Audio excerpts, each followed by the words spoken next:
Hello friends, मैं सविता दयाल आज फिर आपका स्वागत करती हूँ कुक डिलीशियस की एक न्यू वीडियो में। और फ्रेंड्स, आज की वीडियो में हम बनाने वाले हैं क्रिस्पी नमक पारे, जो कि बहुत ज़्यादा ही टेस्टी और यमी है। और ये हम एज ए स्नैक्स चाय के साथ ब्रेकफास्ट में कभी भी अगर आप कहीं बाहर जा रहे हो तब भी आप अपने साथ रख के ले जा सकते हैं और इसे कहीं भी ईजिली खा सकते हैं। और बच्चों को तो ये बहुत ज़्यादा ही पसंद है।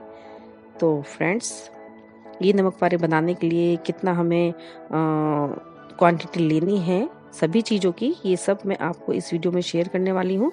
और अगर आपको क्रिस्पी बनाना है या खस्ता बनाना है तो उसके लिए आपको क्या करना चाहिए, ये सब मैं आपको इस वीडियो में बनाने वाली हूँ। तो चलिए फ्रेंड्स, शुरू करते हैं हम आज का वीडियो।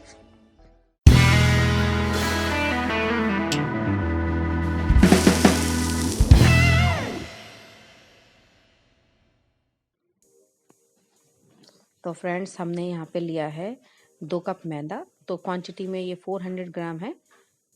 और अब हम इसके अंदर डालेंगे अजवाइन। तो मैंने यहाँ पे लगभग 1 छोटी चम्मच अजवाइन डाल दी है। और अब हम डालेंगे इसके अंदर नमक। तो मैंने यहाँ पे 1 से 1.5 छोटी चम्मच यहाँ पे डाला है नमक। तो नमक आप अपने टेस्ट के अनुसार कम ज़्यादा कर सकते हैं। तो इन सभी चीज़ों को अब हम अच्छे से मिक्स करेंगे।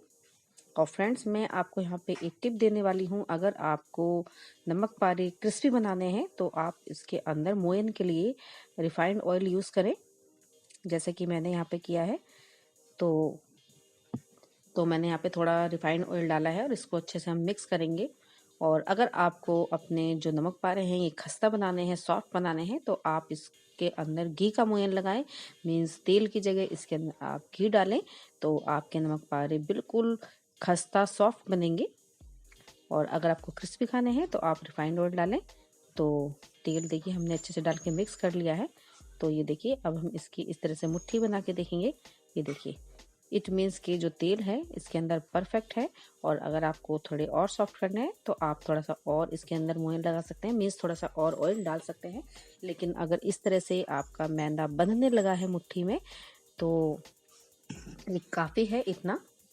तो अब हम इसके अंदर थोड़ा थोड़ा पानी डाल के इसका हम एक डो तैयार करेंगे। और फ्रेंड, जो डो है ये सख्त होना चाहिए, ये लूज़ नहीं होना चाहिए। तो हम इसका एक टाइट डो रेडी करेंगे। तो ये देखिए फ्रेंड्स, डो हमारा तैयार हो चुका है। तो हम इसे 10 मिनट रेस्ट के लिए छोड़ देते हैं। तो फ्रेंड्स देखिए, 10 मिनट हो चुके हैं। तो इस तरह से हम इसकी लोइयाँ तोड़ लेंगे। तो जो नॉर्मल हम रोटी के लिए लोई बनाते हैं उससे थोड़ी सी बड़ी हम लोई यहाँ पे तोड़ेंगे। और इसको अब हम बेल लेंगे चकले के ऊपर। ये देखिए इस तरह से।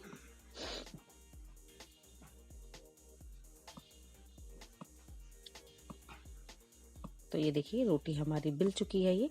तो अब हम इसके ऊपर आधा इंच के लगभग इसके अंदर चाकू से इस तरह से लंबी लंबी इसकी स्ट्रिप काटेंगे। ये देखिए। तो फ्रेंड्स, इसी तरह से दूसरी तरफ से भी हम देखिए ये 2 इंच, 1.5 से 2 इंच के लगभग डिस्टेंस देके इतने बड़े हम इसके नमक पारे काट लेंगे। तो 2 कट हम इसके बीच में लगाएंगे।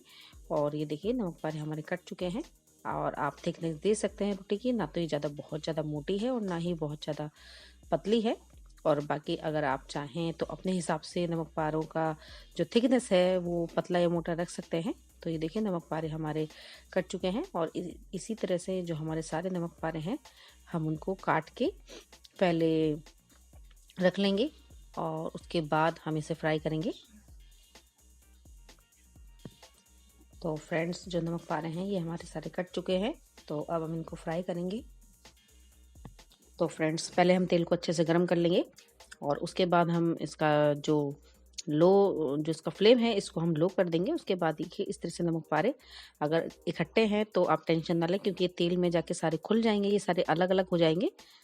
तो ये देखिए, अब हम इसको पलटते हुए दोनों तरफ से अच्छे से, जब तक इसका कलर गोल्डन ब्राउन कलर का ना आ जाए तब तक हम इसको फ्राई करेंगे।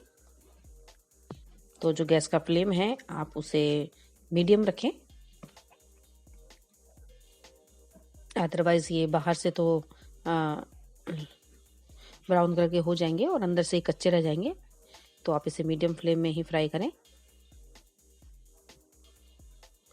तो फ्रेंड्स ये हमारे जो नमक पारे हैं ये गोल्डन ब्राउन कलर के हो चुके हैं, तो अब हम इसे निकाल लेते हैं। तो आप देख सकते हैं कि कितने बढ़िया ये हमारे बन के आए हैं। तो इसी तरह से जो हमारे सारे नमक पारे हैं हम उनको फ्राई कर लेंगे। तो ये देखिए फ्रेंड्स हमारे नमक पारे बन के रेडी हैं। और अगर आप मेरे चैनल पर नए हैं तो चैनल को सब्सक्राइब जरूर कर लें। और आप देख सकते हैं अंदर से ये कितने खस्ता बने हैं। तो इसके साथ ही आप मुझे इंस्टाग्राम और फेसबुक पर भी फॉलो कर सकते हैं, वहाँ पर ही मेरा पेज है कुक डिलीशियस के नाम से। तो अगर आपको वीडियो पसंद आया हो तो लाइक करें और इसके साथ आप इसे शेयर करें